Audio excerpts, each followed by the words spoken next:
aficionado, longtime broadcaster, and friend of the show. How are you, Grant? Tony, I am very well, and I just literally walked off the 18th hole about 10 minutes ago, and no, I didn't carry the bag. I took a card. Is that all right? I don't know. You better check with Governor Newsom. Now are they going to come after you now because you actually went out? Are you allowed to play golf in Sacramento that close to the state capitol? It's you don't know around here anymore. Fortunately, I live in a county that is quote-unquote open, whatever the hell that means, but I know it's crazy out here in California. I got to tell you, I don't know how things are where you live, but there are a lot of ticked-off people out here, and I'm not talking about just Democrats, Republicans. I'm talking about everyone I've talked to. People are not happy in this state. It is not a good place to be right now. There are a lot of upset folks, and I don't blame them. No, I don't blame him either. And there's that argument of the everybody wants everything open immediately crowd, and then never open up until we have a vaccine crowd. And those are the people on the extreme fringes on either side. But Harry Mays has a question because he just heard that you got off a golf course up there in the Sacramento area, and what he always asks any guest who plays golf is if you can get him on. Now, is it a really, really good club? I mean, is it nice? It's not a Muni, is it? I'm not familiar with the private clubs. No, it was a very nice club. I was a guest of a member today, and it was beautiful. Tony, if you keep the score at home, and I know you are, it was about 8 miles from the Capitol. Okay, so I'm just trying to give you a little idea. We were close to the governor's office, so don't get me in trouble now. Okay. Now, did that health commissioner walk around? Because she looks very unhealthy, man. People were posting all these pictures of the various Pennsylvania's health commissioner, but California's health commissioner looks like one of the Walking Dead, for God's sake. She's not how could she be the health commissioner when she looks like a ghost? I'll tell you this, my wife and I and another couple went out to lunch for the first time on Saturday up at this place east of Sacramento, and everybody was out, everybody was having a good time, everybody was smiling, but you can't do that in Sacramento County. So I don't know what the answer is. I really don't. I was just listening to you talk about the baseball rules. Yeah. Have you ever heard anything more stupid than that? No. Seriously. No, absolutely not. Not even the Jordan rules were that complicated. You know what I'm saying? It sounds like I don't know who's going to go for that. I really don't. I've never heard you're going to have the players, literally, some of them have to sit in the stands. How idiotic is that? Tony, think about this for a minute. And again, I'm not saying the virus isn't a serious issue, and I'm not mocking the scientists and the doctors, but how is it that the Utah Jazz were together all day? The game was stopped right before tip-off, okay? The players had a shoot-around. They were on the bus together. Then they were in the locker room for, 7 or 8 hours after the game. Everyone in the organization was tested, and the only person that tested positive was Donovan Mitchell. Why was it that other players didn't test positive or other members of the team? Do I think the virus is an issue? Yes. But are we going a little overboard? Come on now. I know the baseball rules got to be the stupidest thing I've ever heard of. Yeah, because we're looking around the world. Why don't they put sex dolls in the stands like they're doing over there, in soccer games? Soccer games in Korea's got sex dolls in the stands for the players, socially distanced with masks on. They're playing baseball every day. The Germans are playing soccer. You got the UFC guys bloodied or basically covered in blood. And baseball players have to go through a nuclear tank to get decompressed before they're allowed. The astronauts who went to the moon didn't have to go through the decompression that the baseball players have to do, for God's sake. And people wonder why people hate baseball. And I love baseball, but this is going to turn the fans off if this crap continues and there's no season. I'll tell you what's going to turn the fans off, and you know this better than I do, Tony, are the players bitching about whether or not they're going to get their full pay or not. That's really going to turn the fans off. You got over 30 million people out of work, and you got players that are making $7, $10, $15, $20 million a year concerned that they're taking a pay cut. Come on now. You can't talk like that. The great Grant Napear. So Monday, of course, that's the day that the golf courses are closed, so they play the member guests and stuff, right? Harry didn't play today. What's the matter with you, Harry? No, we were getting new sand today, Tony. New sand? Yeah. Where'd they bring it in from? The beach? Yeah, all the bunkers. Was it soft? Because you're not allowed to walk in the soft sand in California. You can only walk on the wet sand. Oh, is that right? You can't walk on the dry sand on the beaches, I read over the weekend. So many rules. I know. It's just too many rules. It's too many rules. Not as many as baseball, though. So, Grant, obviously your NBA connection is strong there. What are you hearing now from your folks out there, the Sacramento Kings organization, and people and players and management people that you talk to? Does it look like the NBA is not – baseball right now is officially number one on the stupid list of sports that are trying to purposely find a way not to get their sport back. What's the NBA story you're hearing? Do you think they're going to finish and play? I do. Here's the best part about what the NBA is doing. The players want to play. The stars of the sport have said, we want to play. I had Vince Carter on my show last week. He said he wanted to play. Then I talked to Garrett Temple of the Nets. He said he wanted to play.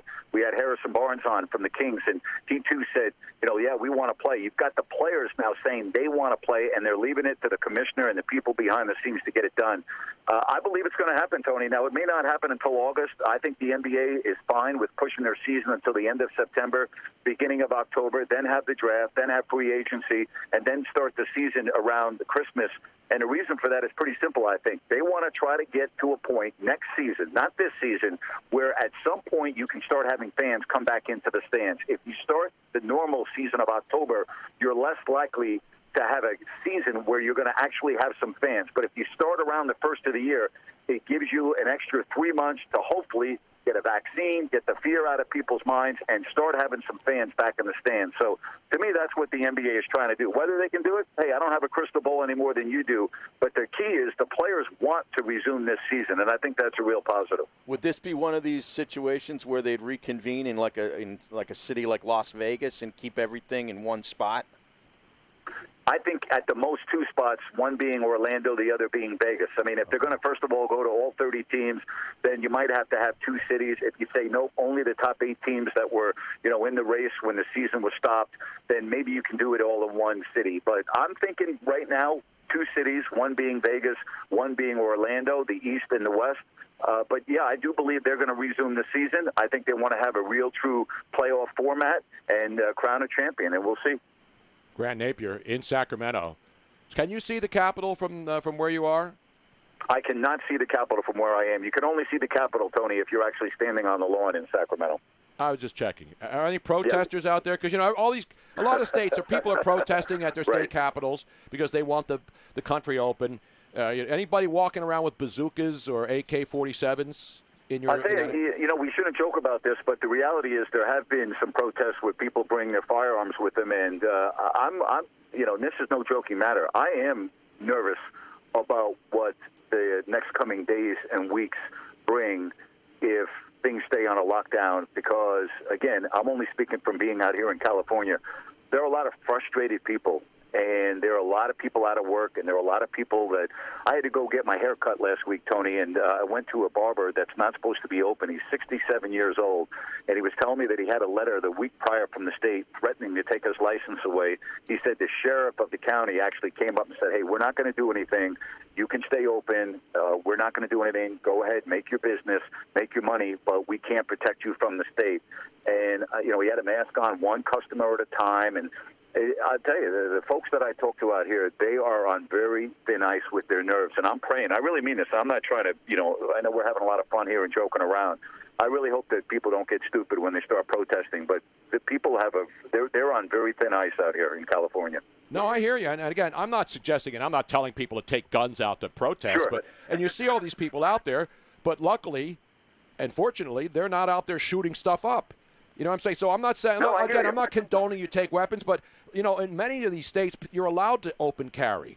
So I think it's more of a mental thing than it is these wackos. All it takes is one wacko to do something stupid. But the majority of these people who are out there, they're not out there trying to shoot up the state capitals all over this. No, and I'll tell you, I'm glad I'm not. Yeah, listen, I mean this. I wouldn't want to be in the governor's shoes out here or any governor in the United States. I mean, it's just got to be an absolutely brutal job to have right now, and everything that goes on behind the scenes that we're not privy to. I can't even imagine how difficult that job is. But again, I live in a county now that has just gone to, I think, what do they call it, phase 2. So restaurants are open. You can actually walk in and you can sit down and you can have a meal, and it's more getting back to normalcy than Sacramento County, and of course what's going down in LA.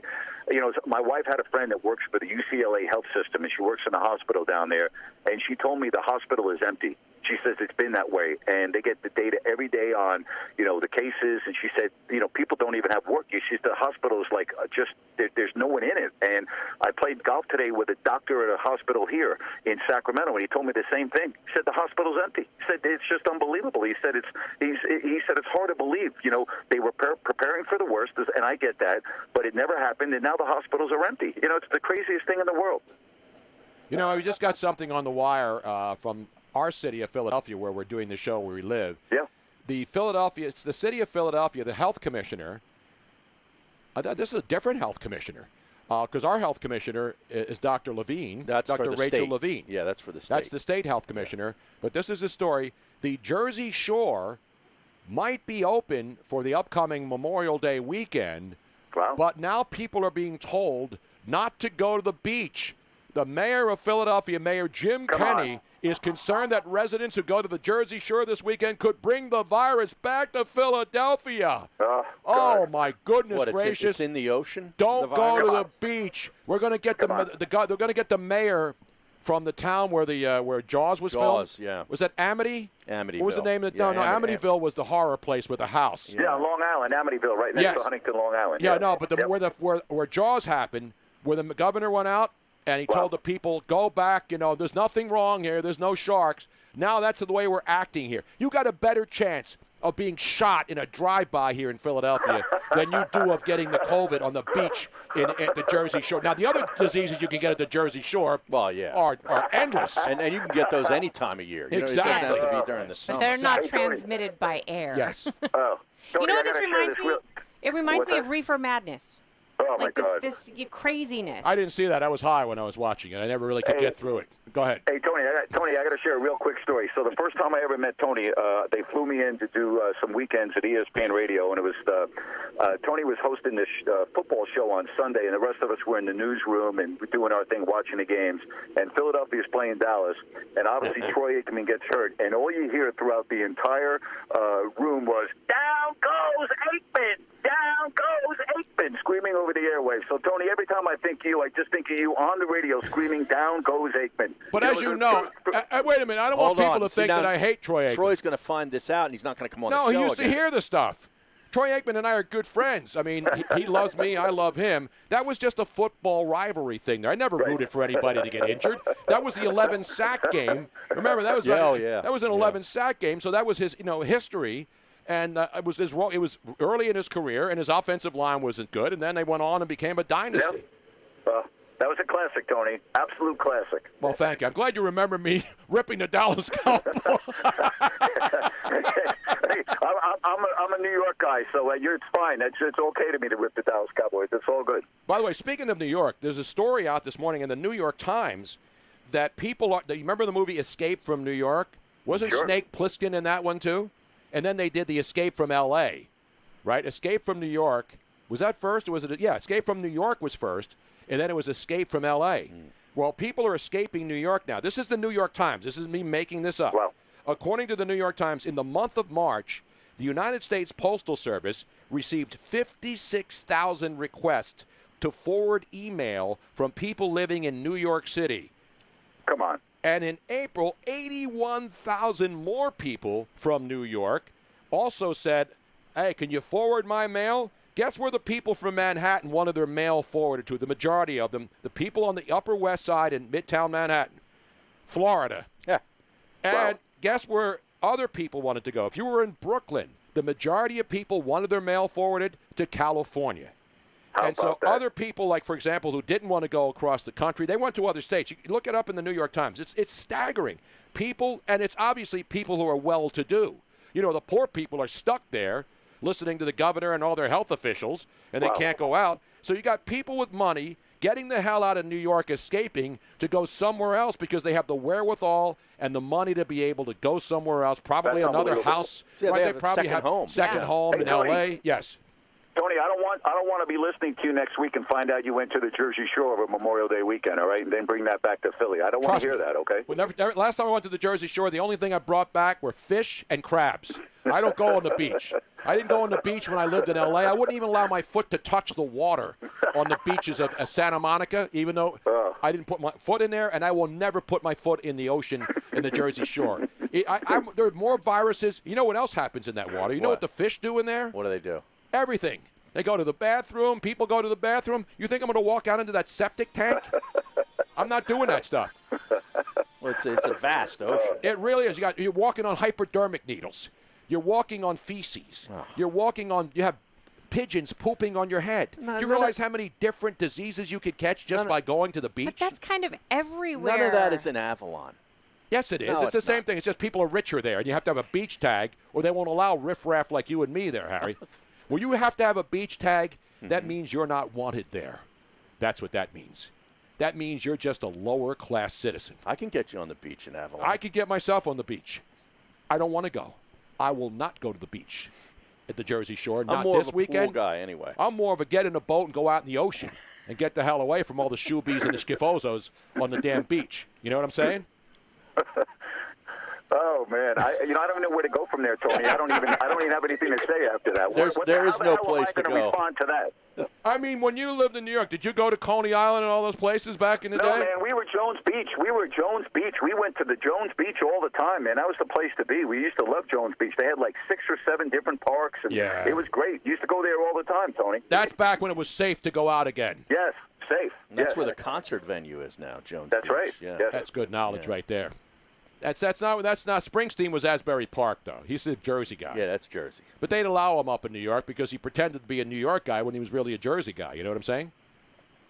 Billy Joel used to go out and play all over Long Island when I was growing up. Seriously, before he got real famous, he would just walk into, there was a restaurant in Syosset, New York called Cristiano's, and it had a piano in it. And Tony, I'm not kidding you, Billy Joel would walk in there sometimes, sit down and just start playing the piano. It was unbelievable. So, but yeah, Jones Beach, Tony, that's okay. You could get away with Jones Beach. Even now, I think you'd be okay. I really do. I'm more of a Hamptons guy. You know, I go up there and hang out. Yeah. You know, I go up and hang out with there. Yeah. I go up there and I hang out with Harry's friend.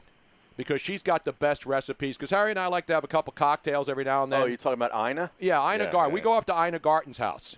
You know Ina Garten, don't you? Perfect.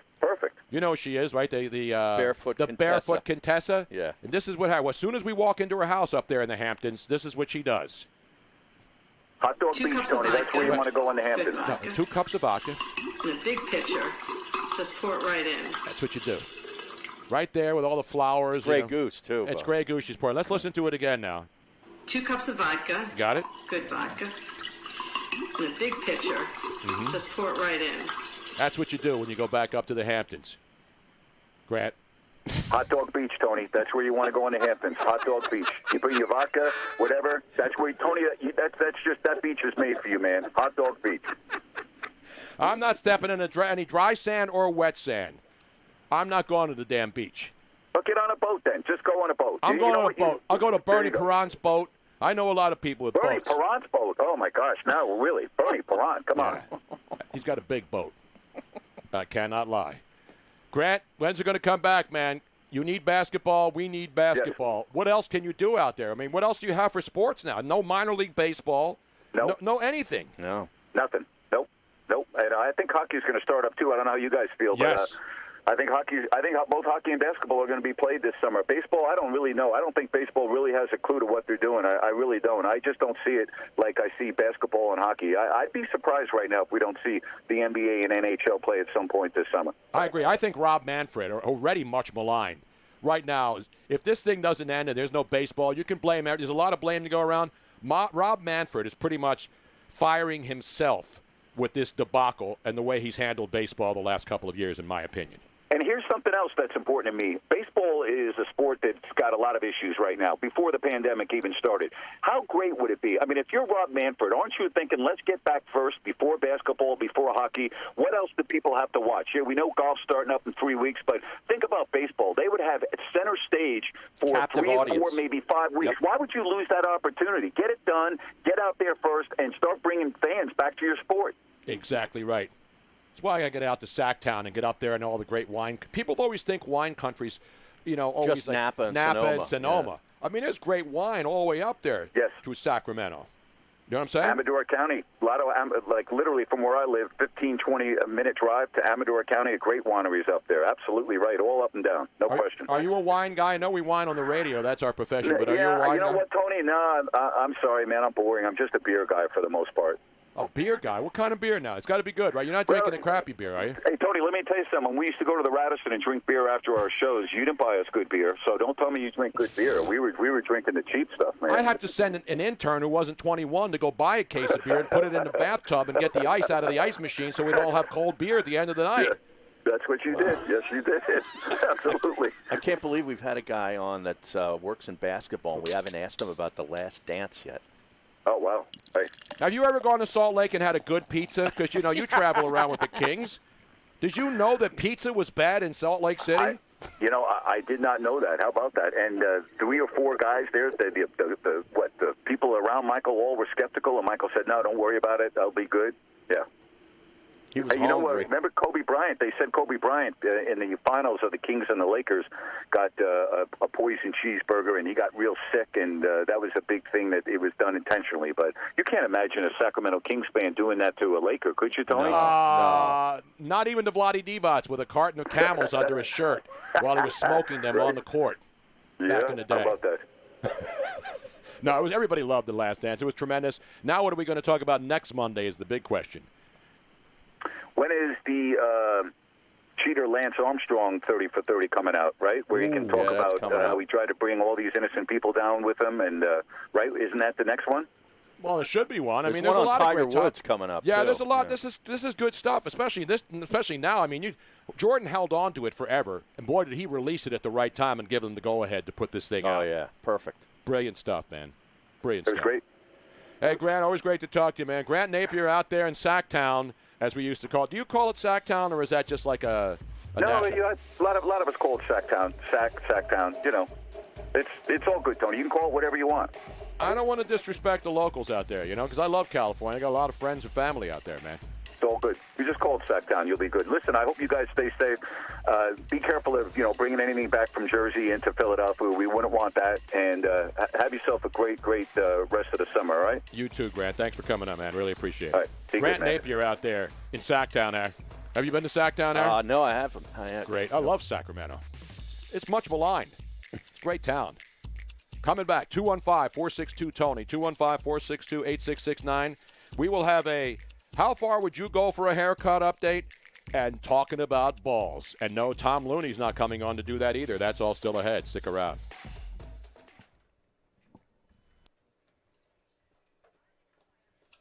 The fabulous Giulio Tempesta is listening.